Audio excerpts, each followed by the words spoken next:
मित्रों नमस्कार। आशा है आप प्रसन्न होंगे।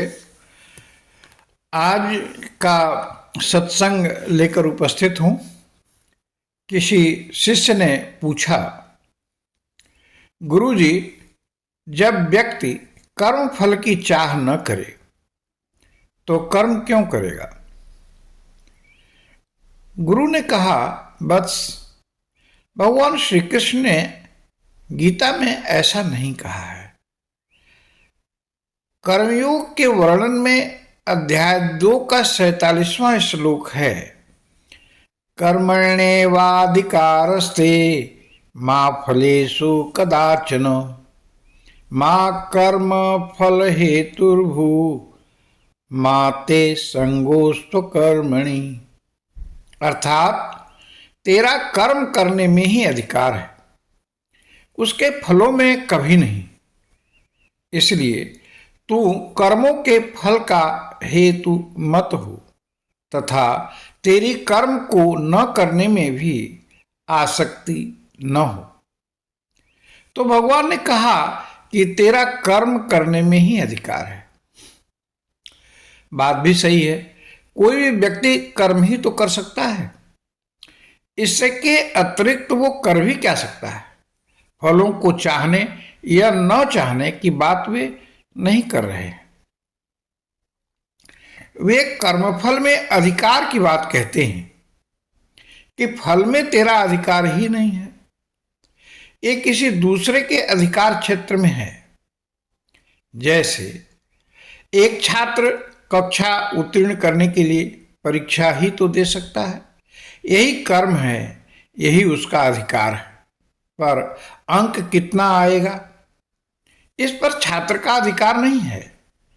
कॉपी जमा हो गई, उसे परीक्षक जांचेगा, जैसा बालक ने किया होगा उतना अंक वैसा फल उसे मिलेगा।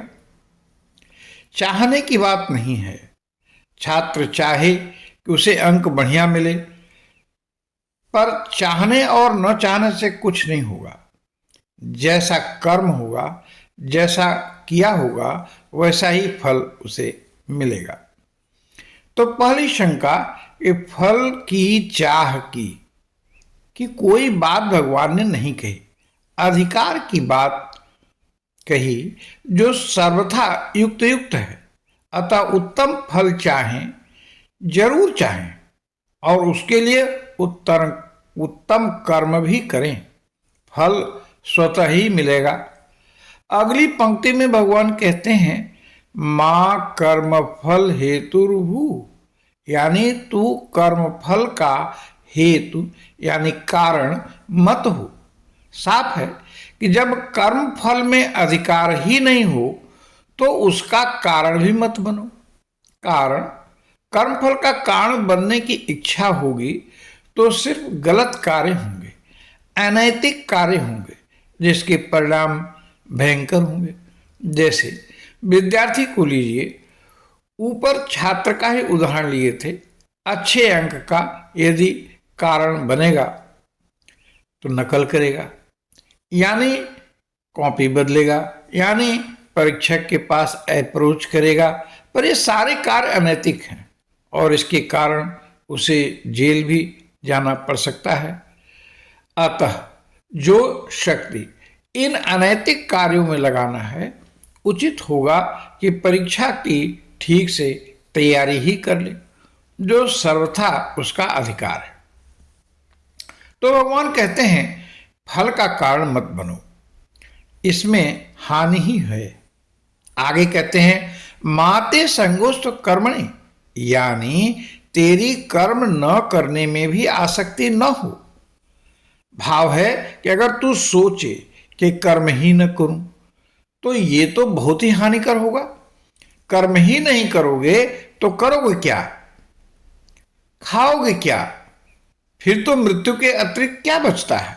और अगर चाहो कि कर्म न करूं तो मित्र ये हो नहीं सकता है। सांस तो लोगे, इंद्रियों से कर्म भले न करो पर मन से तो करोगे ही, करते ही रहोगे। बिना कर्म किए कोई रह ही नहीं सकता। तो भाई उचित दिशा में कर्म करो और उत्तम फल की प्राप्ति करो। आगे के श्लोक में कहते हैं कि बिना इस दुविधा में पड़े कि क्या होगा क्या नहीं होगा, बस समत्व में स्थित हो, कर्म में लग जा।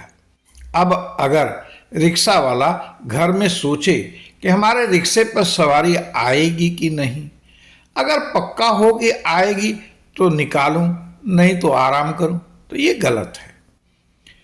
बस सवारी मिलेगी नहीं मिलेगी या बिना सोचे कर्म पथ पर जब वो आके डट जाएगा तो उसे उसका फल भी मिलेगा ही।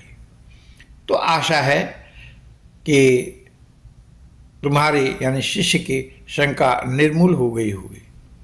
शिष्य ने गुरु को धन्यवाद दिया। हरि ओम तत्सत, हरि ओम तत्सत, हरि ओम तत्सत।